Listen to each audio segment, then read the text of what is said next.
Thank you very much for listening to this week's talk on the Cedras of Tazria and Metzora. And it is also the week of Rosh Chodesh Iyar, the full month of the Omer count, and the the the letters of the month of Iyar are also associated with a verse that says, Ani Hashem Rafa'echa, I am God, your healer. And really, this is a very opportune moment to dedicate our learning to the safe and speedy release of all of the hostages in Gaza and the safety and success of all of the soldiers in the IDF and the complete refuah shalema, the complete healing of all those who have been wounded or hurt in any way by the ongoing challenging situation that we are in. And the special days of Yom Hazikaron, the memorial day for those who masar et nafsham, who delivered their lives with such heroism and so many stories and of the most recent war that we are currently still fighting, and the heroism that was shown by so many of these brave soldiers. This is something that we can be inspired by, and we can work on ourselves to deserve what they have given us as a nation and as individuals. And if we look at the Cedras of Tazria and Metzora, we can see that there are so many connections to the time of year and this idea of pristine potential that is the heading of this talk. And really, when we look at the words of the Torah, when we look at the events of our history spanning thousands of years, we can actually see how this time is earmarked for incredible potential. And the way in which that potential is expressed in these quite mysterious cedras of Tazria and Metzora, which the beginning of Tazria talks about preconception, the sort of the birth process beginning with the sort of initial aspect of procreation, and then going on towards birth, and then the offerings that a woman who has given birth must bring after she has given birth, and then going on to describe in detail a mysterious illness called psoriasis that is, although it's translated as leprosy, it is not leprosy as we know it in the sort of medical sense today, but it was an illness that was associated with speaking lashon hara, speaking defamatory, any negative speech. Actually, it doesn't have to be untrue, which is sometimes a misconception that people have, but any negative speech about another person would cause this nega, as it's called. Sometimes it's translated as a plague or an affliction of tsaras. And then the next cedra is Metzora, and this focuses on the person who has tsaras and the nature of the the avera, the sin that caused tsaras, caused a complete isolation of the person who was speaking it, and this is measure for measure how the speaking of this negative subject matter causes actually damages the three people involved: the person who repeats it, the person who hears it, and the person about whom it is spoken. And this sense of isolation that is caused by is reflected in the consequence of the Metzora, who has to go outside of the camp for 7 days. And this is something that is very, very poignant today as we're seeing that the effects of negative speech now, because they are amplified with the technology, with the viral spread of so many things that perhaps used to be more confined, but the sense of isolation that causes when somebody is being spoken about negatively, because of the far wider audience that these words can actually reach, the consequences can be even more disastrous than they always were. And when we look at this concept of Metzora, it's actually a contraction of the words Motzi Shem Ra, which literally means bring out a bad name. And the actually the very stark description in the Talmud that somebody who is a Metzora is Choshuv Kames.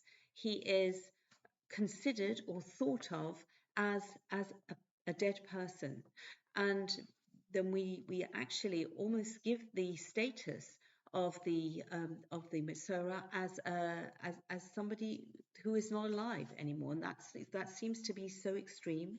Yet on the other hand, it is the Torah is recognizing, as with everything, completely ahead of its time, how damaging the effects of negative speech can be. And this is something that we can actually see in the words, see in the messages of the Sedra. And there was a famous medrash that talks about this Rochel. Now, Rochel is often translated as a traveling salesman, and the actual name itself is associated with tailbearing.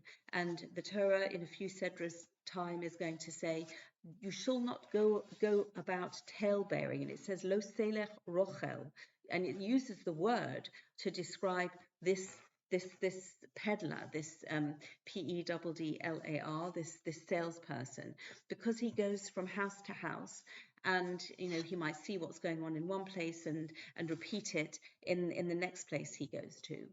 And the Medrash talks about a certain peddler who goes to the town of Tzipori in the north of Israel, and he calls out, who wants to buy the elixir of life? He's got his basket full of his wares, and what's he selling? Instead of the trinkets and the sort of perhaps some potions in there, and perhaps some kitchen tools, he's selling the elixir of life. And who doesn't want the elixir of life? And the Medrash continues that everybody was flocking out because everybody wants to buy the elixir of life, and so in the Rochel, the peddler says, the secret of the product, the magic potion that's going to give people long life, is a pasuk from Tehillim that says, Mi ha'ish hachofetz chaim, who is the person who desires life? Ohev yomim liros tov, loves his days to see good. Netzor l'shoncha meira, turn aside your tongue from speaking evil. Usvasecha midaber merama, and your lips from speaking sort of murmuring gossip.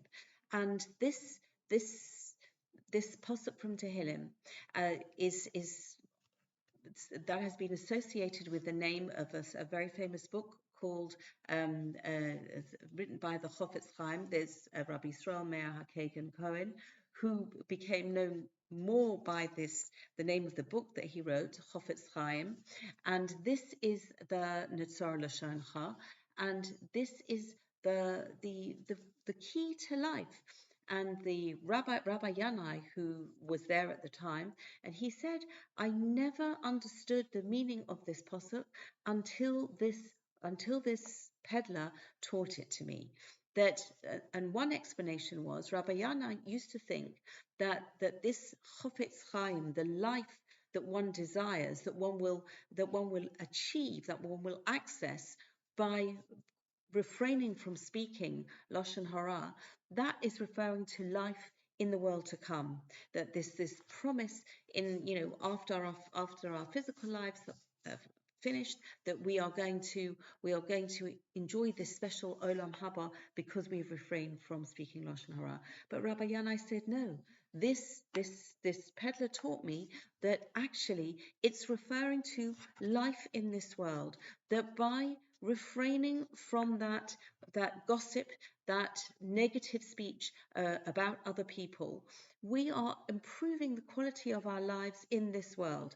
And again, if we look to the world that we live in, and we can see that that when people get caught up in these vicious cycles and the comments and the spread of them, that using the current methods of communication of the social media, that they are not living a life in this world, in our lifetimes, when they are able to step back, when they are able to free themselves from being so consumed by this talk, by this chat that is going on, that is really out of control. When they're in it, they are losing their lives in this world, sometimes tragically, literally as well. And so this was the one aspect of the lesson that Rabbi Yanai learnt from the simple peddler who was teaching this lesson. But another lesson that was learned, that was shared by Rabbi Y.Y. Jacobson, is the idea that some, you might think, in order to be able to observe the laws of the laws that prohibit the speaking of Lashon Hara, you need to isolate yourself in some kind of ivory tower, become a hermit, and not speak to anyone, or just take a vow of utter silence. And there are certain religions that actually, or even certain professions, people will go away and not speak for weeks at a time. But the lesson that's learned from this person who's going from house to house and chatting, and very much in the nitty-gritty of day-to-day life in this world, the challenge and the incredible achievement of being able to be in this world, uh, dealing with people the whole time and still refraining from that kind of gossipy, defamatory speech about other people, that is something that we learn particularly from the peddler. And really, when we think about the classification, if we know about status, you have a status. If you have certain accounts on the computer, then you'll have a status, which is either the phrase or the picture by which you want to be identified. And the status of human beings is medaber. When we look at the classification of different types of life, we start off with inanimate objects, animate objects, then we have plant life, and then we have animal life, and then we have human beings. And human beings are described as medaber, as speaking, even though other life forms will have communication, human beings have language with words, and that is how we are classified. That is our status. And so therefore it is an essential part of our development as trying to elevate ourselves constantly, that we know that we have been given this gift of speech, and it is through this gift of speech that we are able to realize our potential.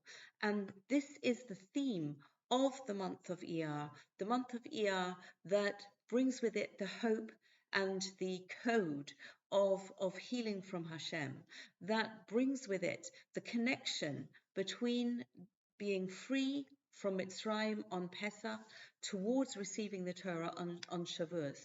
And we really can see that this is a time of the potential in all areas of our life. And that potential is very much expressed in the miracle of the Jewish people returning to their ancient homeland, Eretz Yisrael, and the days that we celebrate, not by chance, but in the month of Iyar. We have this week Yom HaZikaron, and Yom HaAtzmaut. And then in a few weeks' time, we will have Yom Yerushalayim, all in the month of Iyar. This is not by chance. They're all echoes of the potential that we are able to achieve by looking at the ancient laws and the ancient rituals of Tzara'as, of the Metzora, and realizing that they perhaps the actual mechanisms of the certain the offerings that had to be brought afterwards, and the process that the Metzora, that the person who was afflicted with this tzaras had to go through. Perhaps we are not at this point carrying those out, though we hope that we with the coming of Moshiach, that we will be au fait with all of this and doing all of this. But un until that point, we are able to look at the eternal messages and apply them to our lives today, to the very challenges that we are confronting, and confronted with today. And so within this, we can pray that, please God, we merit that we should see healing for everyone. We should see all of the potential of the month of Iyar fulfilled in our words and our actions. Thank you very much for listening. Wishing everybody a good week. Shabbat Shalom. Thank you.